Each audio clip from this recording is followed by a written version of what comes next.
अस्सलाम वालेकुम वीवर्स, कैसे हैं आप? खैरियत से? ठीक हैं वीवर्स। आज हमारे पास बहुत ही ज़बरदस्त प्लॉट आए थे।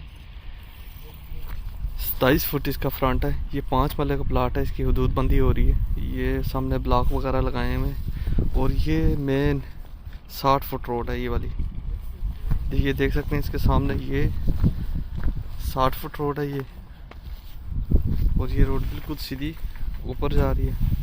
और ये प्लॉट है, ये यहाँ पे लेबर्स लगी हुई। ये कॉर्नर प्लॉट है। इसके साथ ये गली है। ये आप देखें ना, ये सामने ये गली है और एक प्लॉट ये है और ये है। ये 5-5 मरले के 2 प्लॉट हैं, लेकिन 27 फुट इसका फ्रंट है, 50 फुट इसकी लंबाई है। इसी तरह हम दूसरे प्लॉट पे आते हैं। इसका भी 27 फुट फ्रंट है, 50 फुट लंबाई है। और ये इसी रोड के ऊपर